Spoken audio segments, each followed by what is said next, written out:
हमारा नाम सानिया परवीन वहाब खान। हम 11th क्लास से है। हम स्कूल का नाम Urdu girls high school junior college state Malkapur ज़िला बुल्ढाना।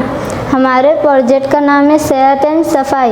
ये एंट्री गेट है और ये रास्ता है, हर जगह डस्टबिन लगा हुआ है ताकि गंदगी ना पहुँचे और ज़्यादा यहाँ पेड़ पौधे लगे ताकि ज़्यादा से ज़्यादा ऑक्सीजन हासिल हो। और हमारे माहौल में हर चीज़ की सहूलियत होने जैसे कि हॉस्पिटल, बच्चों के लिए स्कूल और गार्डन ताकि बच्चे खेल कूद सके। और ये माहौल की जंगलात है ताकि माहौल में जंगलात होना चाहिए। जितने ज़्यादा जंगलात होंगे उतनी से ऑक्सीजन हासिल होंगे, कार्बन डाइऑक्साइड की मिकदार होंगी। अगर हम इसे काट दें तो कार्बन डाइऑक्साइड की मिकदार बढ़ जाएंगी और ऑक्सीजन की मिकदार कम हो जाएंगी, जो कि हमारी सेहत के लिए बहुत ज़्यादा नुकसानदायक है। ये बिजली पैदा करने के हवाई चक्कर है। इसे ऊंची जगह पे लगाए जहाँ पे हवा का तेज़ बहाव हो, इससे बिजली की पैदावार होती है। हमारा माहौल या ऐसा होना चाहिए, एकदम साफ एंड क्लीन होना चाहिए। हमारे प्रोजेक्ट का टॉपिक है हेल्थ एंड क्लीनिनेस।